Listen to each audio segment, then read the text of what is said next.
Dear friends, কেমন আছো তোমরা সবাই? আশা করি সবাই খুব ভালো আছো। মনীষাস কিচেন চ্যানেলে তোমাদের সবাইকে স্বাগতম। নতুন আরও একটি ভিডিও নিয়ে চলে আসলাম। দয়া করে ভিডিওটি সবাই সম্পূর্ণ দেখবে, আশা করি ভালো লাগবে। এবং ভিডিওটিতে একটি লাইক, কমেন্ট, শেয়ার এবং সাবস্ক্রাইব করে আমার পাশেই থেকো। তো চলো, আজ আমি যে রেসিপিটি বানাবো সেটাই তোমাদের সাথে শেয়ার করব। আজ বানাবো ডাল পুরি। তো এখানে আমি 1 কাপ পরিমাণ ময়দা নিয়ে নিয়েছি। একটু পরিমাণ মতো লবণ দিয়ে দিব, তেল দিয়ে দিব, দিয়ে ভালো করে হাতের সাহায্যে মেখে নিব। পরিমাণ মতো জল দিয়ে দিব, অল্প অল্প করে জল দিব, একবারে দিব না।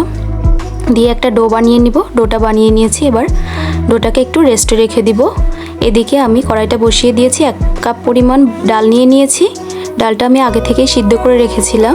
একটু হলুদ দিয়ে দিব, লবণ দিয়ে দিব, দিয়ে নেড়ে চেড়ে ভালো করে আমি রসটা টানিয়ে নিব। তারপর আমি এখানে দিয়ে দিব কিছুটা রসুন কুচি দিয়ে ভালো করে নেড়ে চেড়ে রসটা শুকিয়ে নিব। আমার ডাল পুরিটা রেডি হয়ে গিয়েছে। এবার আমি ডোটা থেকে ছোট ছোট পুরি আকারে লেচি কেটে নিব।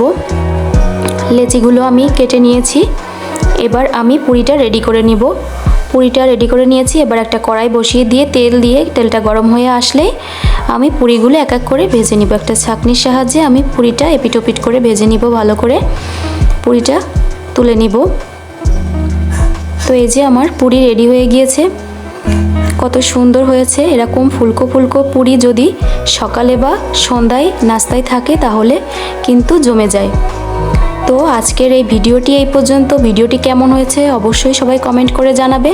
ভিডিওটি যদি ভালো লেগে থাকে তাহলে অবশ্যই একটি লাইক, কমেন্ট, শেয়ার এবং সাবস্ক্রাইব করে আমার পাশেই থেকো। পুরিটা আমি একটু ছিঁড়ে দেখাচ্ছি কতটা সফট হয়েছে। ভালো থেকো, সুস্থ থেকো, টাটা।